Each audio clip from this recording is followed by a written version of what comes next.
dans le cadre de FD France et l'Amérique latine.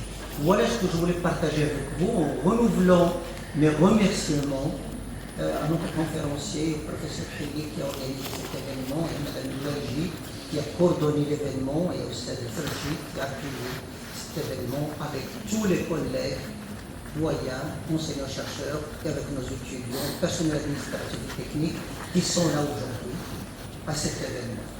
Merci à vous. والطلبة والباحثون والأخ العزيز المحاضر سي فتح سيف الدين، لن أطيل عليكم، أقول بأنني أشعر بسعادة كبيرة بأن أكون بينكم في جامعة حسن الأول لأسباب متعددة، فيها أولا ما أشار إليه السيد الرئيس من أثر الفراشة. لابد أن يكون هناك أثر علمي، لابد أن تكون هناك الجامعات هي محضن كل نقاش وهي مستنبت الأفكار، ولذلك أريد أن أشكر أولا السيد الرئيس لأنه في زيارتي له قبل 3 أسابيع أو أقل اتفقنا على أن تصبح في لقاءاتنا بين الأيسيسكو وبين الاتحاد الجامعات وبين جامعة الحسن الأول أن تكون هناك محطات في مختلف التخصصات يهم منها ما هو علمي ولكن كذلك ما هو إشعاعي مع المؤسسات. أريد أن أشكر السيد الرئيس لأنه ما أن فرقنا حتى بدأ العمل، وكان أول اتصال مع الأستاذ فتح من بعيد لأنه جاء من سفر بعيد لمدة قصيرة أريد أن أشكره. فقلنا هذا المشروع لأنه السي عطيف كتعرفوا أثر الفراشة، السي عطيف مكرم اشتغل منذ مدة على هذه الموضوعات التي تهم بالخصوص ما يرتبط بالمحيطات، والسي فتح من المتخصصين، وهناك مشروع أنا كذلك الأستاذ عباسي من جامعة منظور العلوم. هذه الموضوعات سبق أن ألفت فيها ونشرت فيها مقالات علمية متعددة، فكان البدء من هذه النقطة، ولكن هناك بقية تأتي. هناك مشروع كبير إن شاء الله يشرف عليه اليوم السيد الرئيس مع الإخوة، سنوقعه بحول الله في شهر أكتوبر. يهم مشروعا كبيرا بالفيزيل، يهم جامعة حسن الأول، يهم الأيسيسكو اتحاد الجامعات وشركاء آخرين إن شاء الله في هذا الباب، لأن مسألة النظام العريض السنياري أي المناطق الجافة وشبه الجافة اليوم تمس عديد من الدول، تمس العديد من المناطق ومنها المغرب، والمغرب له محيط طويل كذلك يتأثر ويؤثر على الباحثين عن العلوم. شكرا لك سي فتح لأنك قبلت وتفضلت في آخر السنة أن تأتي في هذا المجيء، وإن كنت ستأتي إن شاء الله عندنا بزيارة الدكتور. شكرا للسيد الرئيس والفريق، شكرا للسيد عميل على هذه الاستضافة، شكرا لكم على الحضور في نهاية يونيو بعد هذا العياف امتحانات العمل وما إلى ذلك، وأتمنى أن تكون هذه قاطرة هي بداية الطريق التي سوف تجرب إن شاء الله مجموعة من الأعمال والأشياء التي سوف تجمعنا لا محالة. أريد نشكر كذلك لدينا إيمان لأن أطلقنا عليها يقولون قاعدة الشرطة الحمد لله هي التي يسرت سبل هذا العمل مع الإخوة والنسيق مع الإخوة. Je souhaite la bienvenue à notre conférencier, donc ici dans sa faculté, son université, sa région, sachant qu'on est de la même ville, donc je le remercie infiniment. Je pense que la thématique est d'une grande importance pour nos étudiants et nos chercheurs de la faculté de sciences et techniques, les changements climatiques, donc que ce soit pour les gens de département biologie, chimie, mais même aussi pour les départements techniques maintenant, sachant que les deux domaines peuvent tous contribuer pour des solutions innovantes pour l'amélioration des conditions climatiques dans le monde et dans notre pays.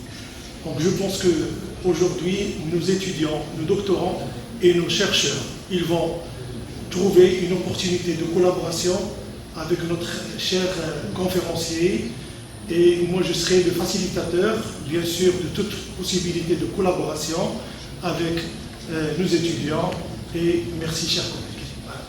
Pour de plusieurs disciplines, certes on est à la faculté des sciences techniques, mais c'est un sujet qui fait appel aux sciences exactes, sciences humaines et sociales, et je tiens à préciser que la faculté des sciences juridiques et politiques a organisé il y a le 5 juin 2024 la première rencontre universitaire sur l'environnement et les changements climatiques.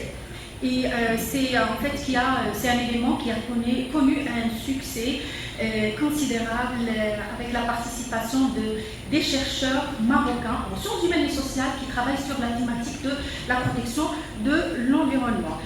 A abrité la rencontre de l'association جمعية محاضري القانون البيئي في جامعة الشرق الأوسط وشمال إفريقيا il y a 3 ans.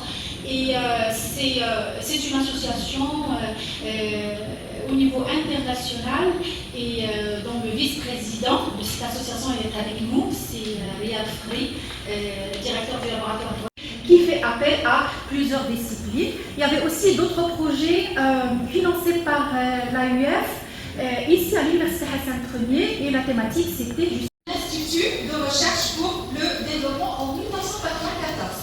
C'est ça. Sa collaboration avec l'IRD a été marquée par plusieurs périodes d'expatriation au Brésil, luminance, notamment dans le domaine de la géochimie. Ces expériences ont non seulement enrichi son expertise scientifique, mais ont également renforcé les liens de coopération scientifique entre la France et le Brésil. Et maintenant, on est au Maroc justement pour établir une coopération avec le Maroc, votre pays natal.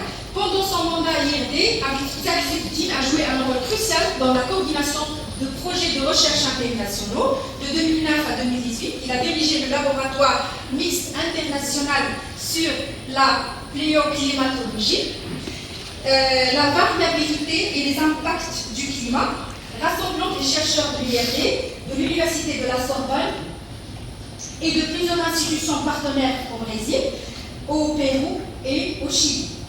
Ce laboratoire a été un véritable catalyseur pour l'avancement des études sur les archives climatiques en Amérique latine. Et avant tout, je voudrais remercier réellement le président de l'Université Hassan Ier, cher ami Delmonquet, que je connais depuis à peu près 2010. À partir de cette date, je me suis intéressé à développer la coopération avec le Maroc. Bien sûr, je remercie mon cher ami, c'est Mahili, pour l'initiative et pour sa motivation et l'opportunité qu'il me donne.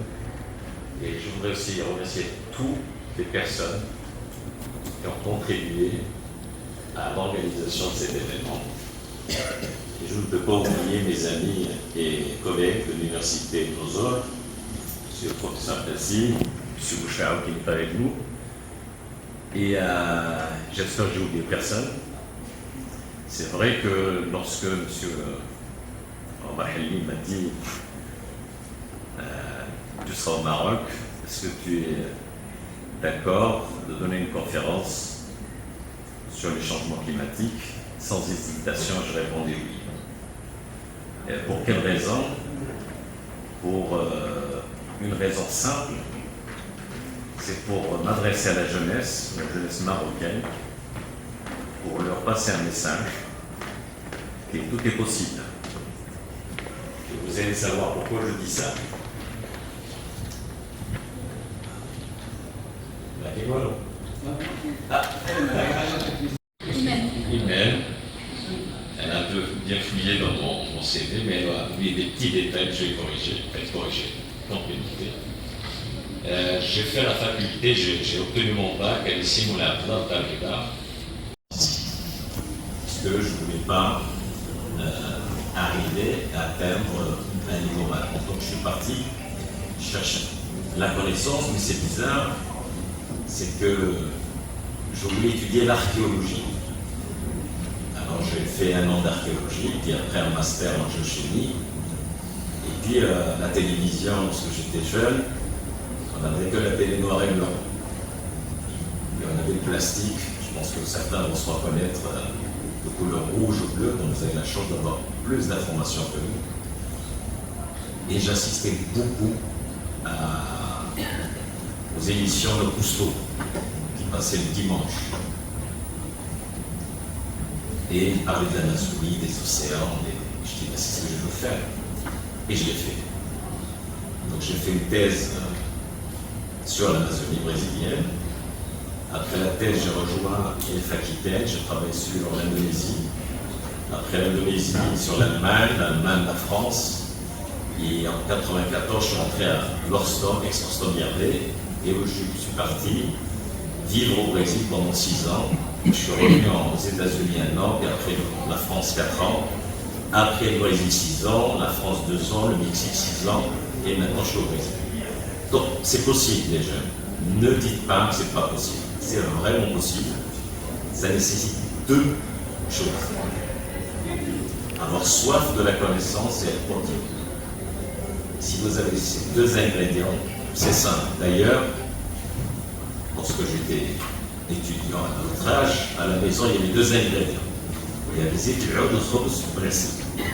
C'était mon petit déjeuner de tous les jours. Et là, je suis ici aujourd'hui réellement pour, à travers cette présentation, je pense que vous connaissez, vous êtes familier avec le changement climatique, c'est pas ça le problème. Je vais simplement répéter certaines notions, mais le plus important, c'est que je vous partage avec vous ce que j'ai vécu. Dans pas mal de livres scientifiques, qu'est-ce que vous voulez faire? Retourner au pays. Vous dites pourquoi je suis parti du pays, parce que je suis resté du pays, je ferais mieux, je ne sais pas, des questions philosophiques. Il y a certains qui peuvent partir, d'autres qui veulent revenir. D'autres qui veulent j'allais parler en espagnol, ne pas revenir. Moi j'ai envie de revenir, j'ai envie d'être l'ambassadeur du Maroc à l'étranger. Je suis vraiment plus efficace. Pourquoi? Parce que je connais l'Amérique latine depuis l'Argentine jusqu'au Mexique. Toutes les institutions, je les connais. Attendez le DVD. Puis après, on discutera des échanges. Alors aujourd'hui, j'ai choisi de vous présenter les changements globaux au changement climatique pour la simple raison de voir votre réaction sur ce que je vais présenter, puisque cette conférence, je viens de la donner au Costa Rica il y a 15 jours. Donc vous voyez, je connais tout le monde, je pollue aussi par mon bilan carbone, et parfois on fait le... Qu'est-ce qui est le plus important?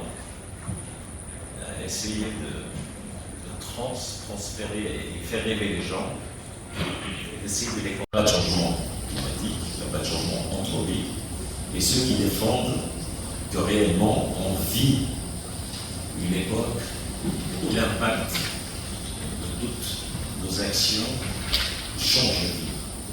Donc il y a des physiciens et des matheux, je pense que parmi vous il y a des physiciens et des matheux. Ce qui brille comme ça, c'est le soleil, et ce qui est à côté, c'est les volcans. Et certains matheux-physiciens qui travaillent sur les modèles statistiques et les modèles d'harmonisation climatique, ils ont pris un ordinateur, ils ont pris un logiciel pour vous simplifier, et ils ont mis comme forçage, point de départ, la radiation solaire qui nous arrive sur Terre et les activités volcaniques. Pourquoi les activités volcaniques? Parce que vous savez très très bien que lorsque